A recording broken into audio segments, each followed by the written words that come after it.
You're watching College Football Now. Harrison Graham and James Yoder here from Chat Sports. Let's take a look at the initial 2021 college football playoff rankings. The committee just sent them to us. We'll react to them with you guys and give our thoughts as well. We'll focus on the top 6. We knew Georgia would be number 1, James. The question was, what would really 2 through about 7 or 8 look like? We predicted Bama 2, Michigan State 3. That is what happened. Oregon at 4, Ohio State at 5, Cincinnati at 6. Quick thoughts on the top 6 here. I think you're doing a disservice to college football with putting Alabama at number 2 because it says your name brand and the talent you have in your team means more than what you've done on the actual field. They don't have a signature win to hang their head on. Ole Miss, maybe, but that's not a great Ole Miss team right now. They just lost to Auburn, and they've got a road loss against a Texas A&M team that themselves are looking fairly mediocre. They have a chance to pop back potentially with a game against Auburn this week, but very disappointing in Alabama at number 2, although you and I both expected it. I think it's criminal that Cincinnati is 6. You flip them in Bama, I think the rest of it's fine. Yeah, honestly. They redeemed themselves with Oregon at number 4 over Ohio State. At least they gave them credit for beating the Buckeyes at home on the second weekend of the year. Yeah, we'll see what happens moving forward. I think Cincinnati's got a tough road ahead of them. Who will win the college football playoff title this year? It appears it's Georgia's thing to lose this year, but we will find out what ends up happening. Let us know. Who do you guys think will win it all here this season? Let's just chit-chat a little bit about that here, James. The top 6, we've got our thoughts. We've given some. Is Georgia clearly the team to beat right now? They are the team to beat, and they're the only team, I would say, in college football that can legitimately lose one more game as long as it's to Alabama, and they're still in it, right? Yes. If they go in the rest of the way and they beat all the teams in the schedule, then lose to Alabama in the SEC title game, even if it's by 3 scores, they are still in the college football playoff. Because of how things are shaking up right now. They're not giving Cincinnati any value for being an undefeated Group of 5 team. They're certainly not giving Oklahoma any credit for being an undefeated Power 5 team at this point. Now, Oregon's got opportunities to move up. They've got some big games coming up. Their last 3 games plus the Big 12 title game will tell us whether this is a playoff team or another, an Oklahoma team that doesn't really live up to the conference that they're going to move into in a few years, which is the SEC. They've gotten beat in quite a few college football playoff games by SEC teams. But we'll see. Georgia can lose a game. I think Michigan State is an interesting one to keep an eye on. Can they lose a close game to either Penn State or Ohio State and still sneak into the college football playoff? We'll see. I think they need a handful of losses behind them for that to happen. I will say Oregon being in the top 4 is really good for them. They went out, they're in. They are. I mean, I don't see how you leave them out as a one-loss Pac-12 champ and a win at Ohio State, unless Ohio State crumbles, which I don't think anyone thinks that's going to happen. So being in the top 4 for the Ducks, I think, is a very big deal for Mario Cristobal's team. Cincinnati was left out of the top 4, not even top 5. They're at number 6. Did they get screwed? Let's just be honest here. Did Cincinnati get screwed? I don't think there's any doubt about it. They have a win over number 10 Notre Dame on the road, in which, quite frankly, they kind of dominated that game. Yeah, you're not giving them any credit for having a road win against a top 10 team. Clearly, Michigan State got the credit. They're up to number 3.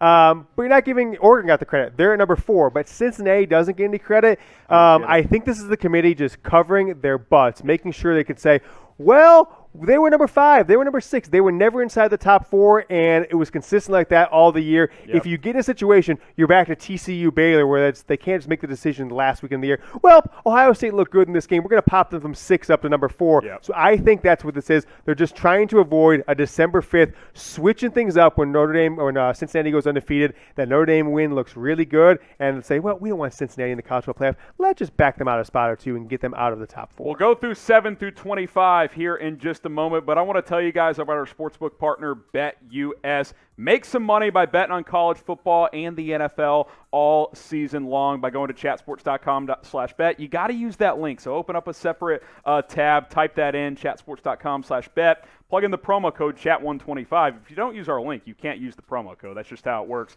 And if you deposit $100 for you new BetUS customers, you'll get $125 for free, and we'll also hook you guys up with a free jersey from us here at Chat Sports. If you're watching on your phone or on your computer, screenshot screenshot these steps. That way you guys can follow them. Chatsports.com/bet. Like I mentioned, use the promo code chat125. You got to deposit at least $100, but you can deposit up to $500 to get the deposit bonus. Then all you got to do, you place a bet on any game for any amount. Just lay $5 on your favorite team, and then email us jersey@chatsports.com. We have a ton of different jerseys available for all of your favorite teams, depending on what is available in stock. Nike Authentic jerseys. It's a fantastic deal. Guys, free jerseys. How rare is that? Email us, jersey@chatsports.com, after you get going with BetUS with the steps I previously mentioned. All right, James, your squad, the Wolverines at number 7.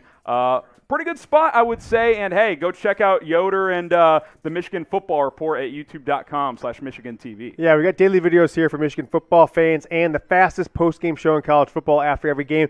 What this tells me, I could be crazy, is Michigan has the best chance of being a non-conference champion to get into the CFP. If they were to win out and maybe get snubbed because it would be a 3-way tie, they could still get potentially in if they beat Ohio State, and then let's say Michigan State gets in to the Big Ten title game, they could potentially get into the playoff. But beating Ohio State is a task taller than I think this Michigan team has in their DNA right now. Oklahoma at number 8, that was a big shocker, unbeaten Big 12 champ. Real quick, James, that tells us they are factoring the eye test and game control in a major way. Yeah, are they a guarantee? I don't think so, actually. I think that Cincinnati probably might have, Oklahoma has to go on one of those Oklahoma end-of-year streaks where they just drop 60 on people for 4 or 5 straight weeks. I think to jump Oregon, to jump Big Ten champ Ohio State team, or to jump the loser, I guess if Georgia were to lose to Alabama, to jump them. So I think they're kind of 50-50 right now, even if they win out, whether or not they would get in the CFP. Oklahoma's final 3 games, Iowa State, Oklahoma State, and Baylor. I don't think that's the correct order, but 3 pretty tough opponents. If they win out and win the Big 12 title game, that'll be a pretty strong finish. Wake Forest at number 9, they're unbeaten.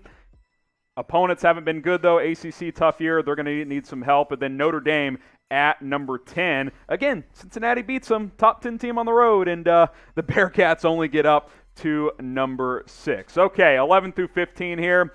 See, where Oklahoma kind of got, not a great ranking from the committee, Oklahoma State and Baylor being at 11 and 12 actually helps the Big 12 a little bit. It helps them. It helps Oklahoma, right? You potentially beat Oklahoma State a couple of times. You've got potential for more top 25 wins. And at the end of the day, if it comes down to number 4 or number 5, you both are either undefeated or with 1 loss. You both have the same amount of, the eye test is the same. It comes down to potentially how many top 10 wins, how many top 25 wins you have. So having your opponents ranked, always a good thing. So if you've already played them, I guess if you even haven't played them, just root for your opponents to win if your team might be on the cusp of one of those spots down the stretch. And we know the committee values how teams are playing down the stretch, and with OU having a tough schedule the rest of the way, that could help them. Auburn, number 13, A&M 14. They play each other this weekend. That's a big game in the SEC, and then BYU at number 15. SEC heavy here. I told you a 3-loss SEC squad would make it. There's Mississippi State at number 17, Ole Miss at 16, Kentucky at 18. NC State at 19, James, that helps Wake Forest. They play them in a couple of weeks. Wake needs to win out. They really probably need to blow out NC State. That's going to be their chance against a top 25 opponent. They don't only need to beat them, they're going to have to blow them out to send a message to the committee, I think. Yeah, that North Carolina State game in a couple weeks against Wake Forest could be an interesting one. That's 1 week from Saturday. Be interested to see how that one shakes out. Now, the other one of interest, Minnesota. They lost to Ohio State early. They lost to Bowling Green. People forget about that. Brutal. They're in the top 20. That seems to be a little of a shaky thing. No real great win. They've got wins over Nebraska, over Maryland, over Northwestern, and then Miami, Ohio, and Colorado. That's a confusing one to me. They also beat Purdue in there as well. But they're 6-2. Would they be top 10 if they beat Bowling Green? I mean, they might. You never, they could actually be. They've got Illinois, Iowa, Indiana, and then Wisconsin. If they win out, they're going to have a game in the Big Ten title game. They control their own destiny if they beat Iowa, Wisconsin, Indiana, and Illinois. I believe Wisconsin controls their own destiny all of a sudden in the West. They were a bit of a surprise here at number 21. Iowa, who is skidded with 2 straight losses at 22. Fresno State at 23. San Diego State at 24. Then Pitt at 25. If you're Wake Forest, you need Pitt to keep winning to help the ACC. They obviously lost last week, but staying in the rankings certainly at least helps the ACC a little bit. So there you go. There is the top 25 college football playoff rankings. We will do this every single week. So grade the committee's first rankings, A, B, C, D, or F. I'll give it a D because I think Oregon over Ohio State is the right call. I think Cincinnati got hosed, no surprise, and Bama should not be at 2. That's why I can't give it a great ranking. Honestly, you mentioned it earlier, James. If you flip 2 and 6, put Bama at 6 and Cincinnati at 2, I would love it. I think the rest of it's pretty fine overall. Harrison gives the CFP a D. I'm not going to give them my D. I'm going to give them a C+. I think Alabama's the one I have a big issue with. I give them some credit for pushing Oklahoma down the rankings, and also the Ohio State-Oregon battle. They gave Oregon credit for winning that game on the road against Ohio State without their best player, right? Remember, Oregon didn't have their best player in that game, and Ohio State was at full strength. Now, people say, oh, look, Ohio State, they were the same team they are today. Nevertheless, they beat them on the road. We went to Columbus and beat Ohio State, so I'm glad the committee gave them credit for that. Had Ohio State murdered Penn State this weekend by like 4 touchdowns, maybe that would have changed things, but they kind of looked human again this weekend. So I think the committee said, you know what, Oregon beat them on the road. We should give them the nod in that spot. One more reminder for you guys to subscribe to us here at Chat Sports. James and I will be live every week. It'll be me and somebody, probably James, every single week with the latest college football playoff rankings, plus ton of job openings right now in college football. LSU, USC, Texas Tech, Washington State, TCU now. We'll continue to update those hot boards and have videos for you guys. Already a bunch of videos on some of those jobs. Check us out, youtube.com/chatsportstv. We will continue to update you guys with the latest college football news and rumors. Okay, the top 6 one more time, James. Georgia, Bama, Michigan State, Oregon, Ohio State, and Cincinnati. Final thoughts here. Well, I think Georgia, unless they stumble before the SEC title game, they are in no matter what. I think they're in this no matter what. Michigan State, I'm glad to see them get rewarded for that win. I'm glad to see Oregon get rewarded for their win against Ohio State the second week of the year. Alabama, pretty disappointed with the committee in this one because it was going to play itself out no matter what. They went out. They beat Georgia. They were in it no matter what. But I think this is setting up to just have 2 SEC teams in this thing no matter what. Yeah, Ohio State coming in at 5 and Cincinnati at 6. All right, before we sign off here, who are you taking for winning it all this year? You taking Georgia or the field? Type G for Georgia, type F for the field. I'll still take the field. I'm not just monumentally convinced Stetson Bennett can win a national championship, but I will concede Georgia is the team to beat. Real quick, James? Yeah, I'm going to take the field in this one. I think if you said Georgia versus Ohio State or Alabama, maybe 1 or 2 other teams, I might say those teams. I'm certainly not going to take the field over Georgia. Although, at this point in the season, they're up there with some of the best teams we've seen in college football at the first CFP rankings. But this is still Georgia. It's not like it's Alabama or anything like that. I'm going with the field. Yeah, they're going to have to prove they can win a national championship.